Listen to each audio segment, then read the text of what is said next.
ito po mga kaibigan, ang ating project. Gusto ko lang pong iparinig sa inyo ang video po ni Mang Iking mula sa video po ni July Ponil na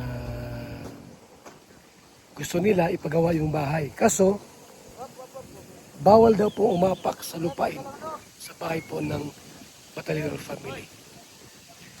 At dito rin po mga kaibigan sa video ito, gusto ko rin pong ipakita sa inyo ang ating pong project na ito. Apartment type for our scholars. Mga nag-eskwela po, estudyante, mga kaibigan. So ngayon po, gusto ko pong ipakita sa inyo, mga kaibigan, ang video po ni July Ponil at yung ating pong project. Ito po ang video mga kaibigan. Panoorin niyo po. Mapipilitan kayo rito, ipapagawa nyo to dahil malaking kahihiyan ito. Ang problema, So ayan na po yung ating pabahay. Apartment type. Apartment type na pabahay po. Shout out sa mga partners nag-support, tumulong po sa apartment type na ito. For our scholars. Thank you, thank you, thank you. Yan po, salamat po sa inyong lahat.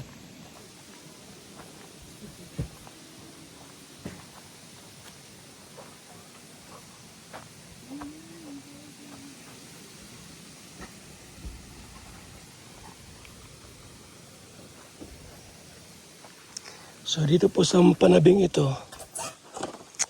mga kalingap, bahay din po yan para sa ating mga bisita. Mga visitors na pupunta po ng daet. Rico! Aba! Sa Rico Hindi ka pa nag-uwi ha? Diyan ka lang. So ayan po ha. Ito na po ang ating project. Magkano inabot? 2,030. Kulang nang 30. Sino ang kabuno? Ayan Sino? na raw, 30 lang. Yung 30? Ano yun? Pang-ayuda mo? Ayuda ko na muna yun. Wala pa man tayo sahod. Oh. Huwag na kuya. Diyan mo na yan. Oh. Yan ang mga karpinterong tunay. Hoy! Wala pang vlog to. Wala pang vlog yan. Ha? Piniprement ko na nga eh. Na-premium na daw. Baka hinahanap na yung asawa niya. Napauwi na nga. Pinapauwi ka na? Ako ang batas. Ikaw ang batas? Sabi ni Pambira. Josie daw tagapagpasunod. Si Josie ang tagapagpasunod. Hindi pa naman tapos eh. Josie ang batas. Saan na yung binili kong ihawan? Ihawan. Dito? Ha? Ano sila ito?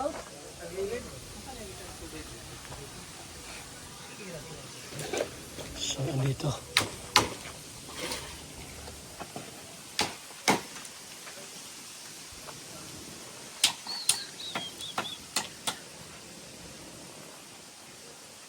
Ron!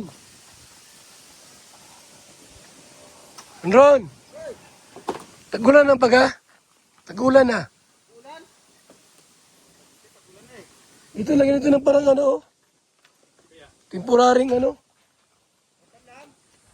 Dito lalagyan ng hero. Tagulan na eh. Basta ito pagka Dilipat yan doon. Kabila. Ditoan. Doon daw papalagay ni ate. doon? Di ayusin na lang yun. Maganda na pahulog yan. Ito, gagawin kwarto si si ate sa siya. Sino? Parang love team lang.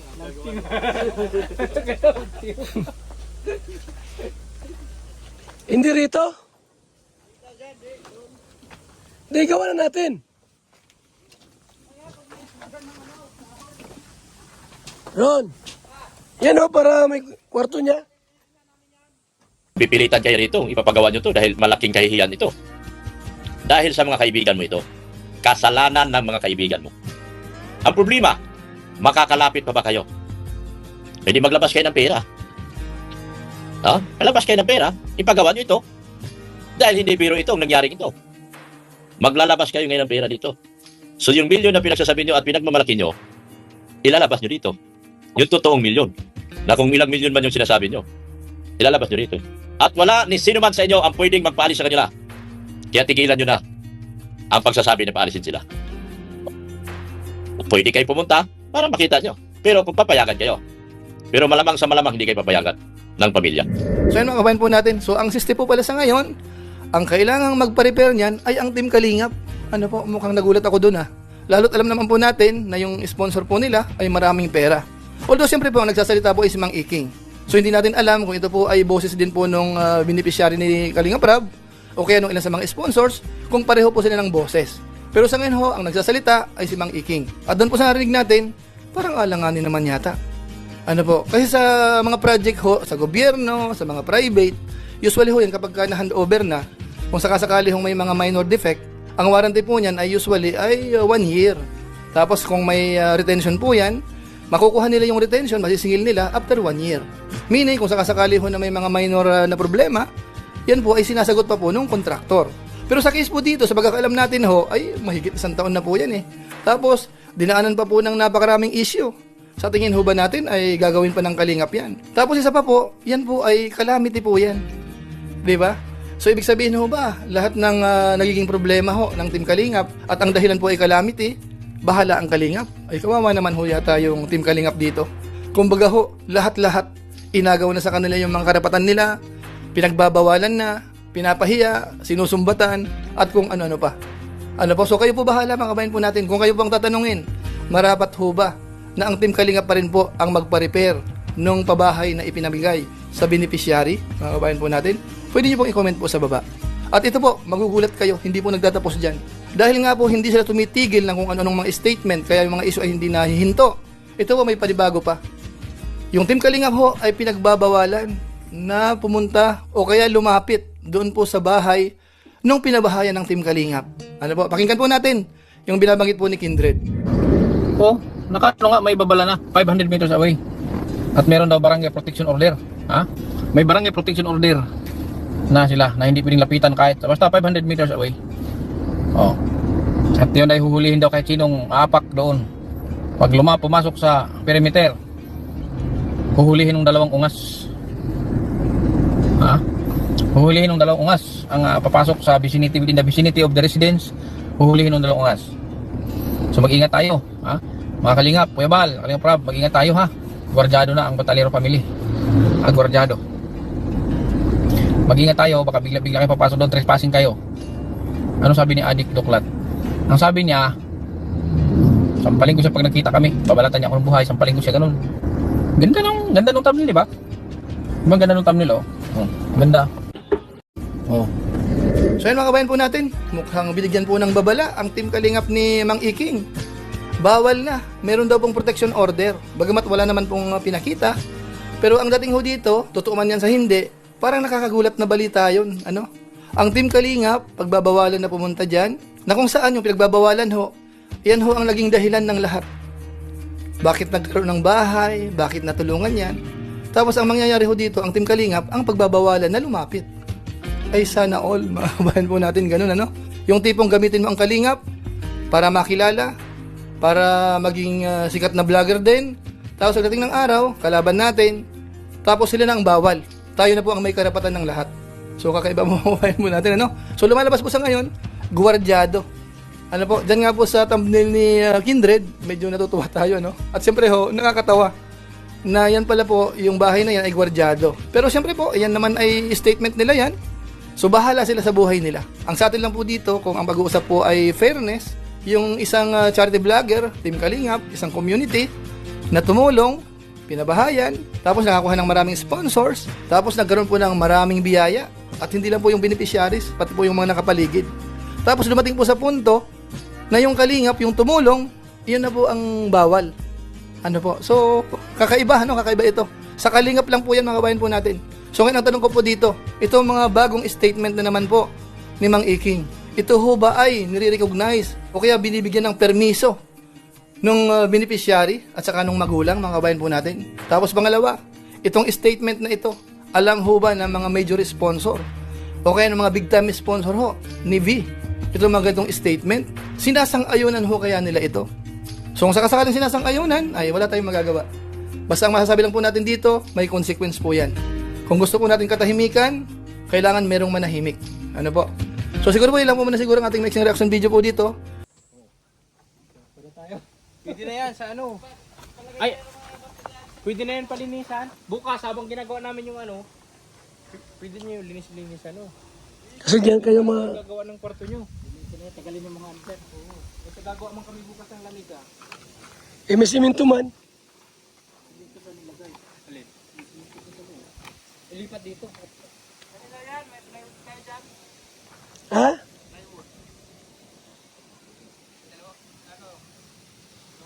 Dito lipat yan oh.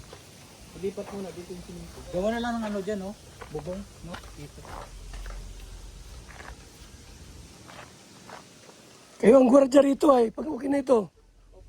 Na walang boyfriend na makapasok. Ayun dalawa ba? Wala ting girlfriend sa inyo makapasok. Wala. Ikaw ang panggabi, Opo pang umaga. O kaya, gabi, umaga. Oo. Salitan. Oo, salitan na kami. Bibili ko ng baril. Ayan. Ha? Yung paltik. May ilaw-ilaw po yan. Yung may ilaw. Kasi baka mayroong mga jowa, yung mga ano, Oo nga. scholar. Ay, Bawal. Gustong pumasok dito eh. Mamilit baga.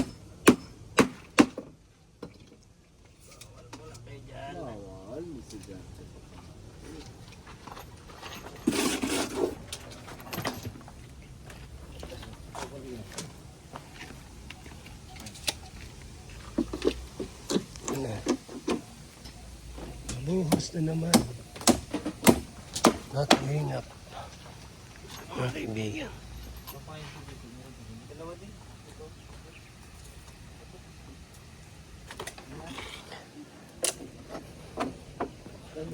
Project natin to. Our project. Para sa mga scholar. Oh, nakabali siya. Nakabali ka? Oh, mabali ka. Hindi pwedeng wala kang bali. Ako nagbali kanina. Oh, Nagbali man din. Ano ko po, pinaturok. oh tricky sa'yo. Wow, thank you kuya. Ha? Opo. Tricky din yan eh. Tricky din yan. Uy, paldo si boss. Makabanjuwa mo na yan. Sila meron, kaming dalawa, wala. Kami masulig. Nagsilos. Aray mo.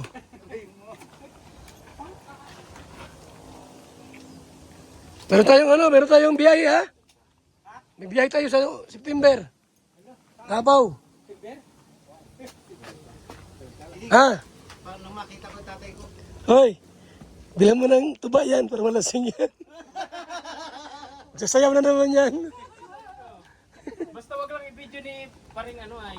I-video mo ni paring GP. Oo. Huwag i-video. Ang bihira yan. Pagdating pa lang sa ano sa liguan ay kapo mo pa lang pagpatugtog ay sayaw na.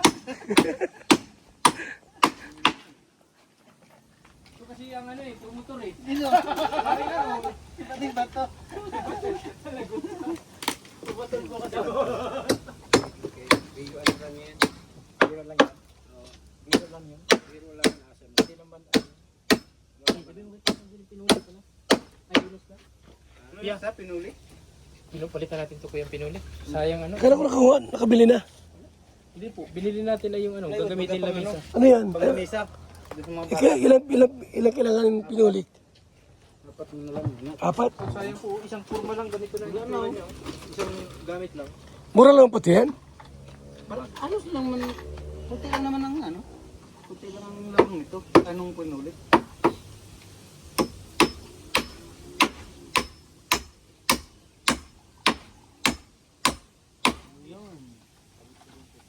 Yun o. So yan po ang ating project ha. bahay para sa mga scholars natin. At pag natapos po ito, doon sa kabila, pagawa ko ding bahay po para sa mga bisita natin na galing sa ibang bansa, kung saan galing, Manila. Pagka punta po ng Dait, especially po sa every, di ba, December, yung Kalingap Ball and Thanksgiving, hindi na sila mag-stay. Yan po. So, salamat po sa ating lahat, mga kaibigan, at sa mga video pong ating po na reaksyonan ngayong hapong ito. Yan, mabuhay, and God bless po, mga kalingap.